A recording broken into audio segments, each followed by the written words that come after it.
Какая у вас погода хорошая, курорт. Мы думали, что вы договорились. 8月13号，俄罗斯总统普京登上了北方四岛中间的泽卓岛。这个新闻一出来，立刻引起了国际媒体的广泛关注。因为这是普京2次执政20多年的时间里啊，第一次登上北方四岛的领土。那在我看来啊，这个看似不经意的举动，很可能意味着整个东北亚国际形势天翻地覆的变化。风起于清平之末啊，事隔多年之后，当整个东北亚局势啊发生天翻地覆变化之后，人们很可能会追溯这段历史，重新审视普京登上北方四岛这个举动。我们今天就来分析这个新闻，分析普京啊登岛背后非常深远的历史逻辑。普京的这次远东之行啊，始于8月12号。他8月12号这一天，先飞到了库页岛，视察了俄罗斯的太平洋舰队，登上了太平洋舰队的旗舰啊瓦良格号导弹巡洋舰。当时啊，太平洋舰队搞了一个军事演习，他呢就观摩了整个军事演习啊。演习结束之后，他就召集啊太平洋舰队的高级军官开会。在开会过程中，他亲自发表讲话。这个讲话处处都是针对日本的。他就讲了啊，日本和俄罗斯之间的关系啊本来挺好的。安倍晋三首相的时候啊，跟俄罗斯谈了很多内容，都极具建设性。但是这几年日本变了，跟随西方这几个国家制裁我们俄罗斯啊。这里我补充一个信息啊，2022年俄罗斯不是入侵乌克兰吗？那日本就宣布制裁俄罗斯，取消了俄罗斯的最惠国待遇，对它进行禁运，包括民航飞机啊都不飞俄罗斯上空了啊。所以俄罗斯总统普京就说：“你看，日本你跟着西方国家里头制裁我们俄罗斯。”紧随其后，这普京就讲了，他说：“这北方四岛啊，其实就是我们俄罗斯的，这个已经得到了国际文件的确认。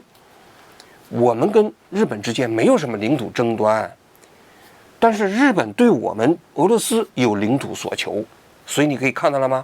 责任全部在日本。”最后呢，他还勉励太平洋舰队的那个官兵啊，要守护好俄罗斯的边境和国土的安全。应该说，他这段话出来之后啊，那日本是非常的惊讶的啊。应该说，普京的这段讲话跟俄罗斯过去的立场啊相比，变得更加强硬了。等一会儿我们再继续分析啊。第二天，8月13号一早，普京呢就登上了北方四岛中间的泽卓岛。这里头我给大家要简单介绍一下北方四岛啊。这北方四岛啊，日本一直认为是属于他自己的领土，俄罗斯呢现在实际占领。这4个岛啊，面积相差巨大，最大的岛就是这个泽卓岛，面积有3168平方公里。第二大的呢是国后岛，大概有1500平方公里。另外2个岛池武和色丹就比较小了啊，一个呢100平方公里左右，一个200平方公里左右。其中有一个岛距离那个北海道最近的距离只有3.7公里左右啊。所以距离是非常近的。那普京这次啊登上的就是北方四岛中间最大的泽卓岛。这泽卓岛上啊，有差不多有1万名俄罗斯的这个居民啊，里头有海鲜加工厂、学校、有医院。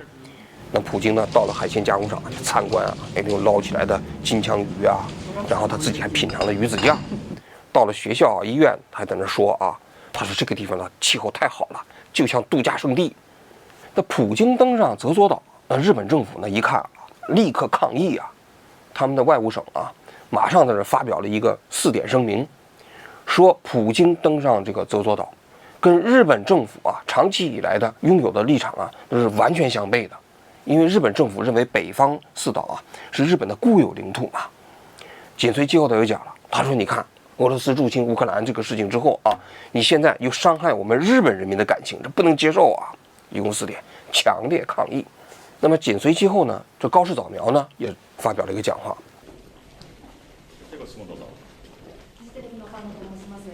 よろしくお願いします。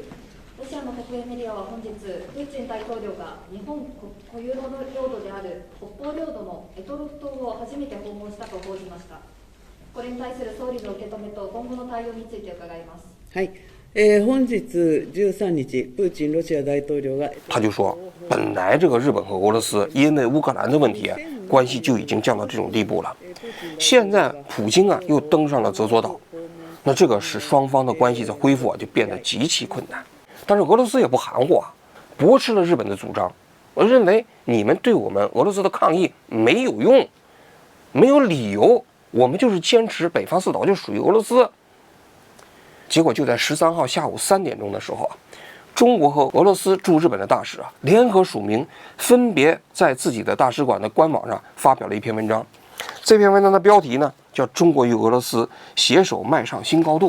这篇文章就开篇就讲，他说中国和俄罗斯啊，从1996年解决的边境问题，到2001年签署了中俄睦邻友好合作条约啊。他说你看这已经25周年了啊，开创了国际上大国交往的典范。现在中国和俄罗斯都是联合国的常任理事国，是国际秩序的压舱石。紧随之后他就讲了，他说啊，中国和俄国的关系不结盟、不对抗、不针对第三方，与冷战时期的军事同盟有着本质的区别。我们没结盟啊，但是这里的要铭记二战的历史，捍卫二战的成果，对中俄两国有着非同寻常的重要意义。什么叫二战的胜利果实？就是中国和俄罗斯都是二战的战胜国啊，而你日本呢？日本你是二战的战败国，你别忘了这一点。后面他就讲了，在此背景下，个别国家推进军备扩张，拼凑军政同盟，制造阵营对话，冲击亚太地区乃至全球的战略稳定，我们对此深表关切，反对胁迫滥施的错误做法。这话其实是敲打美国和日本的，就是说日本现在在搞军备扩张，美国你在搞军事同盟，你就是在对我们整个亚太地区制造不稳定因素。所以啊，你可以看到了吗？这篇文章一出来，就说明啊，中国明显是站着俄罗斯了，而且就在普京登岛的同一天，这篇文章肯定是提前写好的了，不可能当天临时写了。所以这个时间点，中俄联署共同发表文章，肯定就是给日本来施压的。就在同一天，那中国的外交部新闻发言人啊，在回答记者提问的时候，有人就问他怎么看普京登岛这个行为啊？中国的外交部新闻发言人就说了，他说我们督促日本呢接受波茨坦公告和开罗协言，努力来接受战后秩序。这话就说得非常明显了。波茨坦公告里就规定啊，日本列岛啊，你自己的领土只局限在4大岛，其他所有的岛屿啊，都得经过战胜方他们自己研究同意之后才能给你日本。那这个就非常鲜明了啊。那就言下之意是什么呢？北方4岛不属于4大岛啊。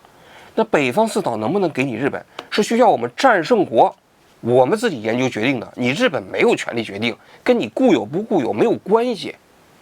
这句话一说白了，实际上就明确表明中方是明确站俄罗斯了，就是支持俄罗斯在北方4岛的领土主张，只不过没有明确的承认北方4岛就是俄罗斯的领土。那么紧接着8月14号，美国也加入进来了。你中国俄罗斯不是敲打美国吗？那美国也就说了啊，他说我们认为北方4岛属于日本领土。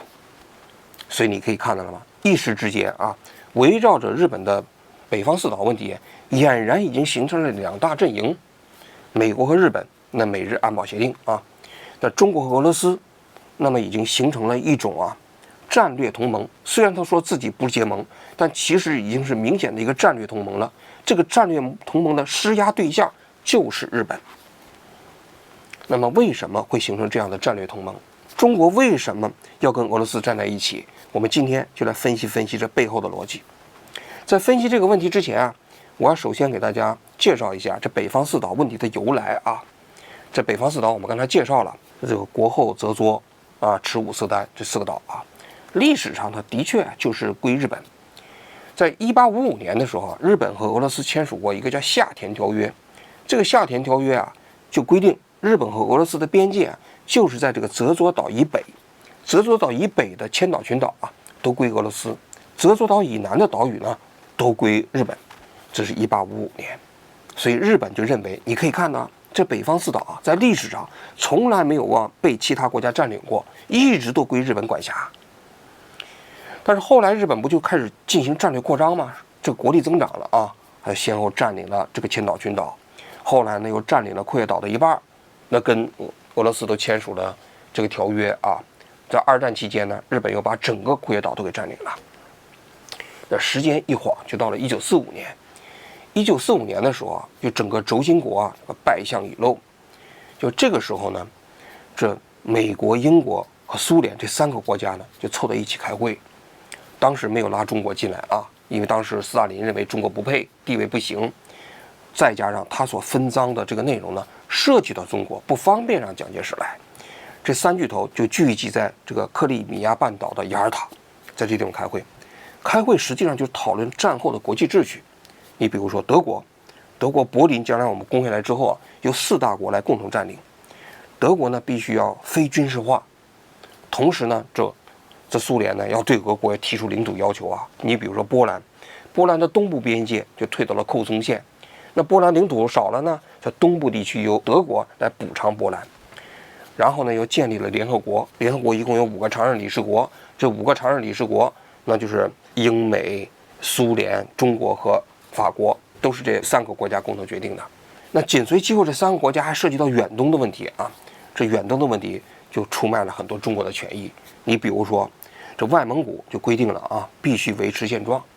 然后呢满洲呢将来要是打下来之后啊，主权归中国，但是在满洲原先苏联的权益啊必须还给苏联。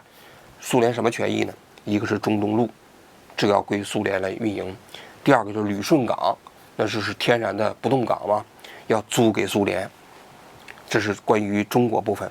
那关于日本部分呢？那苏联又提出要求了啊，就整个千岛群岛都要给苏联。当时啊，美国急于想让苏联参战，所以这个雅尔塔协定里头呢就规定啊，说对德战争结束的3个月之内，苏联必须出兵打日本。为什么当时啊，美国急于让苏联参战呢？就自己不想付出太高的战争代价嘛，啊，独立打日本难嘛。如果苏联一参战，战争很快就结束了。所以大家可以看一下雅尔塔协定过程中啊，苏联要了大片的领土，大量的国际利益，但是美国和英国呢，对苏联都做出了重大让步，就是为了换取啊，苏联尽早的出兵东北来打击日本。那么后来果不其然呢？那就是在这个1945年的8月份，苏联开始出兵东北。8月15号，日本宣布投降。日本宣布投降之后呢，苏联就按照雅尔塔协定的要求啊，就开始进攻啊。你比如说库页岛啊，占领了，然后又把整个千岛群岛也占领了。这千岛群岛在苏联看来就包括北方4岛，于是，在9月5号的时候就把整个北方4岛全部占领了。当然，对中国他也不含糊啊，就要求外蒙古独立啊。当时中国也不想啊，派宋子文呢跟这个斯大林谈判呢。斯大林就拿出地图说：“你看，这外蒙古这种地方，这个中国和俄罗斯之间必须有缓冲国，必须得让它独立。”那最后谈着没有办法了，蒋介石政府也接受了雅尔塔协议，对自己的这个苦果签署了中苏之间的合约。这个呢，就差不多是北方4岛的由来啊。这里我还补充一个信息啊。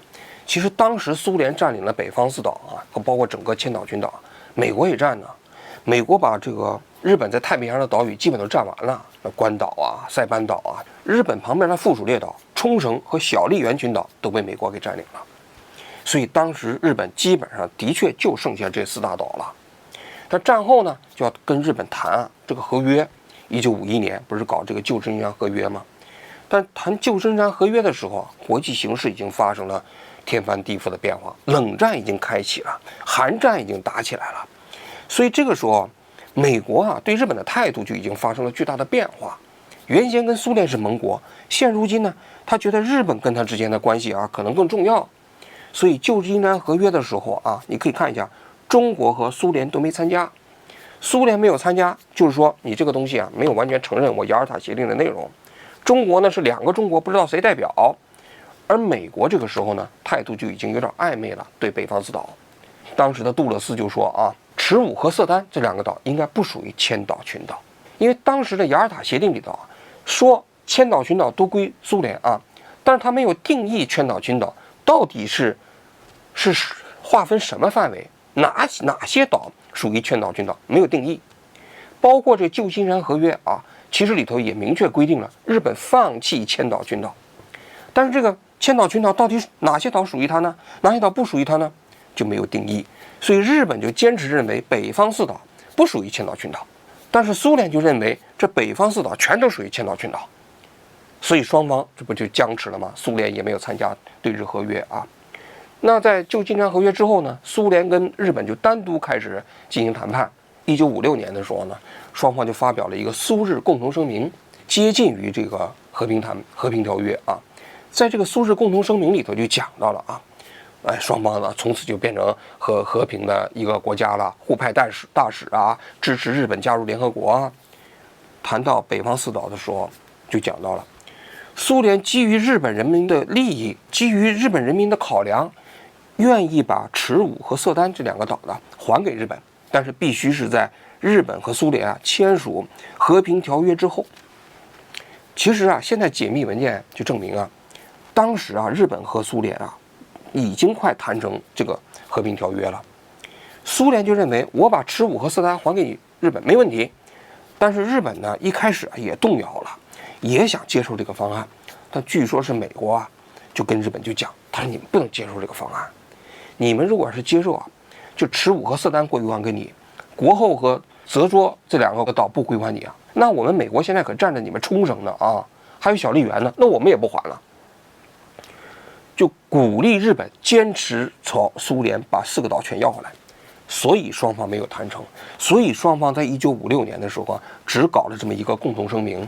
这共同声明之后呢，就双方一直在搞这个谈判，但这个谈判实际上就卡在这个北方四岛了，就谈不成。这北方四岛的问题呢，俄罗斯坚持可以还一半，当然这个一半其实只有6%，日本就一直要坚持你可以先还这一半，但是剩下的2个岛我们继续谈。这个呢俄罗斯又不同意，所以双方就坚持从1956年开始谈，一直谈到苏联都解体了也没谈成。俄罗斯继承了苏联之后呢，双方继续谈也没谈成。其实叶利钦上台的时候也继续想提这个归还2个岛的方案，其实日本还是没接受。2010年的时候俄罗斯的总统梅德韦杰夫也曾经登上一次北方四岛，他登的只是个国后岛。那国后岛离日本更近呢，当时日本立刻就炸了，强烈抗议的同时而且还把日本驻俄罗斯的大使都给招回来了，双方的外交级别都降了。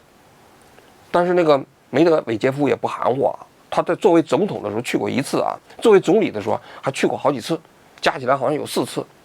但是普京相对比较谨慎，但没想到这一次就在今年8月15号之前的8月13号，普京登上了泽佐岛，而且明确说北方四岛不存在领土纷争了，都已经被国际文件认可了呀，确认了呀。所以你看俄罗斯的立场发生变化了。过去呢他就认为我可以还你2个小岛，双方换得一个和平条约。但这一次普京的说法就说2个小岛我也不还了，通通都是我们俄罗斯的。历史文件，这个国际文件是什么？波茨坦公告雅尔塔协定你就按照这个来那你日本你不要再提其他的要求了，没有要求了，提什么要求我们俄罗斯也不理你了。那这是这个北方四岛的争议的由来那接下来我们要讲一讲中国对北方四岛它这个立场它变化的过程新中国成立之后，在外交上不执行一边倒的政策吗？都支持苏联嘛，所以当时中国是承认苏联占领北方四岛的，他没有支持这个日本。但是后来大家都知道，中国和苏联不是闹掰了吗？老毛跟赫鲁晓夫不打起来了吗？打起来之后形势发生变化了。当时在1960年左右的时候，中国也跟俄罗斯进行边界谈判。我们过去曾经做过节目你黑龙江流域就算是按照北京条约来讲，俄罗斯也多占了很多领土。所以呢，周恩来当时主导要跟苏联进行边境谈判，谈判是按照国际主航道中心线的原则重新划分这个比较精确的国境线。主航道这边的属于中国，那边的属于苏联嘛，都快谈成了。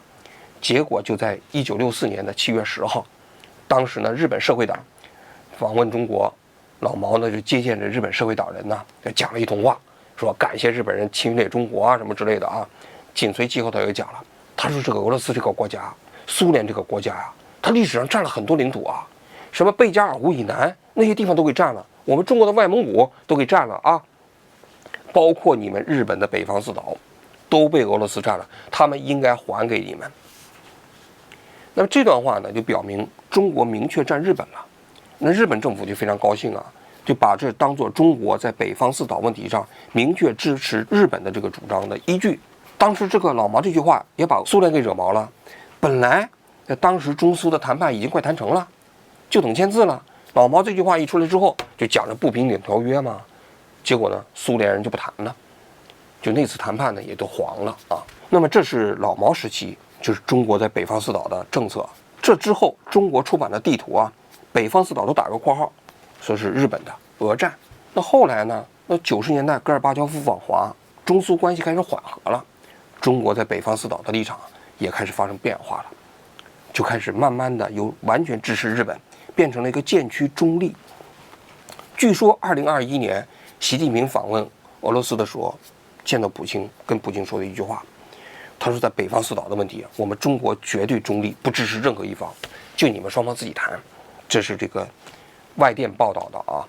那么紧随其后，大家都可以看一下，到2026年这一次啊，普京登岛，而中方所发表这个声明啊，已经不是中立了，就是明确的支持俄罗斯了。这里头有一个非常重要的战略变化，他把北方四岛啊，它由一个双方的单纯的争议，变成了一个二战秩序是不是应该被维护的这么一个宏观战略问题。那么中国为什么会发生这个变化呢？其实也简单，有这么几个原因。第一个原因啊，其实就是因为高市早苗去年讲那个台湾有事儿，这个日本有事儿。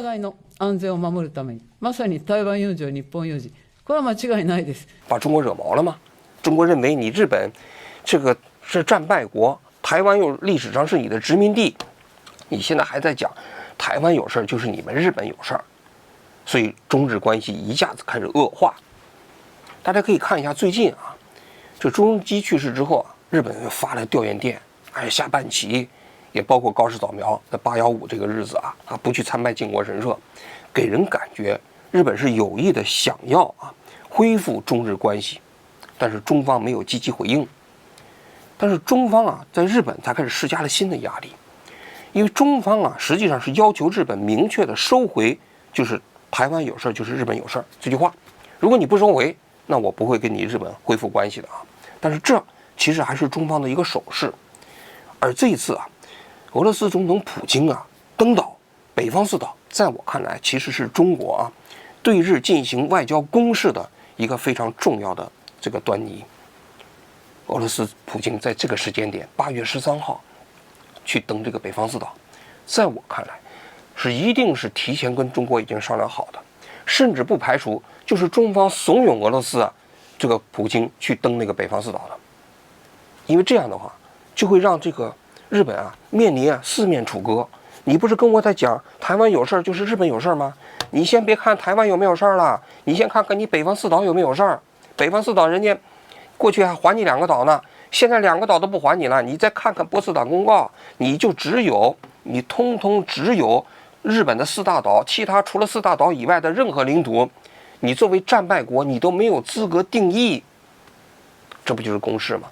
假如说就是这样一个就是波茨坦公告的就是战后国际秩序的格局被固定下来，那不仅仅是北方四岛俄罗斯受益台湾问题甚至钓鱼岛问题中国也会受益因为你想这都不属于日本4大岛范围内的，那跟你们日本还有啥关系所以中苏之间联手在北方四岛上发力，其实就是想用二战之后所形成的国际秩序的标准来重新衡量日本跟周边国家的领土纷争。这是第一个方面。第二个方面，所选择的时间点也特别有意思。8月13号，大家都知道8月15号是日本的战败日，日本当时的天皇宣布终战的这个日子那一般来说8月15号日本的政界的很多人呢也会去参拜靖国神社。在这个时间点去登岛有这么几个考虑。第一，提醒大家二战胜利的纪念日，日本战败的日子。日本你是战败国，我们是战胜国，你想清楚，你不要以为过了80年了你就忘掉这段历史了不是的。再加上中国和俄罗斯驻日本大使共同发表那篇文章，强化这个认知，日本你就是战败国，我们是战胜国，我们可以定义你的领土的位置这第一个因素。第二个因素我刚才不是讲了吗？日本每年到8.15的时候，很多政界人物都去参拜靖国神社嘛。今年高市早苗虽然没有直接去参拜，不是还是给了供奉料，就捐了钱，然后据说是在离得很远的地方摇拜啊，他内心完成了参拜啊。但是每年8.15啊，他们参拜靖国神社，中国都会抗议，韩国也会抗议。那么这个就会把日本置于一个道德的审视的位置。你作为一个战败国，你作为一个侵略者的国家，你还在参拜就是有甲级战犯的靖国神社，说明你们对侵略历史没有认真的反思啊。所以在8月13号这个点儿，普京去登岛，日本很难做出非常强烈的这种反制的措施。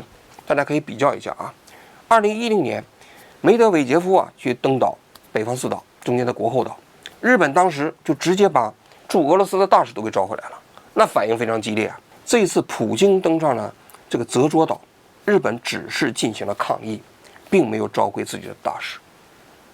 反驳的力度啊，或者说对抗的力度啊，那比那次梅德韦杰夫那次还是要弱的。为什么会弱？在我看来，就是因为8.15这个日子，日本很难做出非常强烈的反制，再加上中俄联手了，你不是只对付俄罗斯，你还要对付中国，中国和俄罗斯在共同定义战后秩序，这是第二点。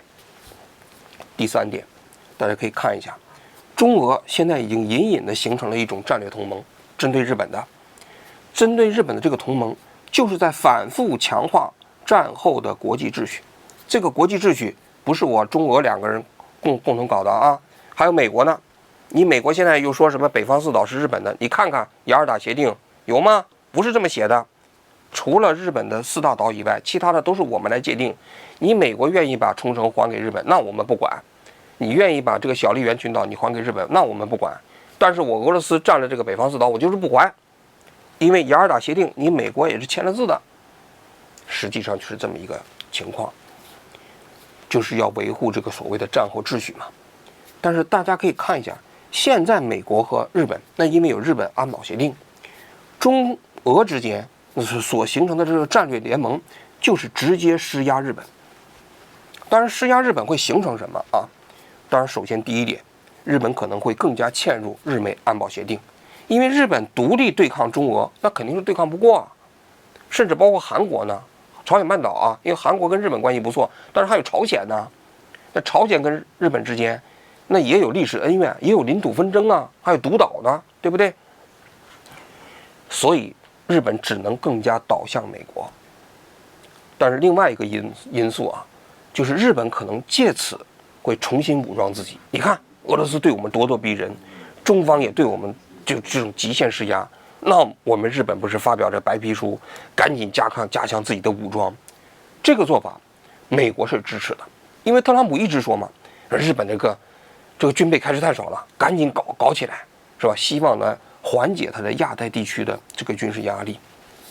那么在这种情况下，那中俄联手的目的啊，就是希望日本不要走上这条路，就是希望日本你就是个战败国，你就认清你自己的这个国际地位，你不能跟我们中国和俄罗斯进行对抗。当然了，假如说日本真的重新武装起来，就加大自己的防卫力量，那么整个东北亚大家可以想象一下，发生摩擦和冲突的可能性就越来越大了。所以我为什么说这是风起于清平之末，一个北方四岛的登岛问题啊，有可能会改变整个东北亚啊未来几十年的形势。因为这个形势就说明俄罗斯已经不准备跟日本谈判北方四岛的问题了，任何岛都不还了。你们要是有本事你就来抢，你没有本事来抢的话，这就是我们俄罗斯的领土了。我俄罗斯也不想跟你搞什么和平谈判了，反正你天天制裁我，我还可以失去什么呢？我靠中国老大哥，习近平老大哥，只要给我们支持，日本不算什么。而中国在背后就推动俄罗斯，把俄罗斯当作一张牌，冲在这个跟日本冲突的最前面，甚至还有可能去推一下这个金正恩，让金正恩也时不时发2枚导弹，给日本施加压力。所以你可以看到了吗？一盘大棋呀！好了，我今天就讲到这里，谢谢各位。しかしながらお互いの安全を守るため、まさに台湾有事、日本有事、これは間違いないです。台湾が本当にこの戦闘状態に入るとすることになります。こうした説明は政府として繰り返し述べてきた通りであり、私も全く同じ立場であります。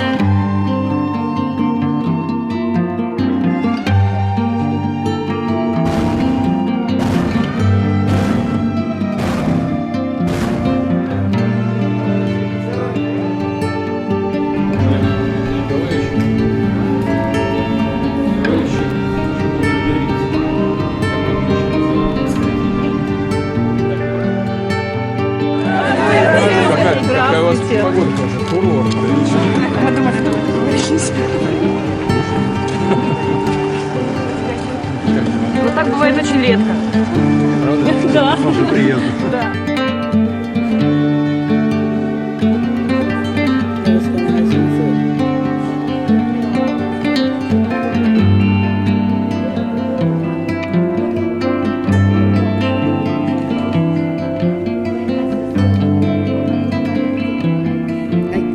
本日13日、プーチンロシア大統領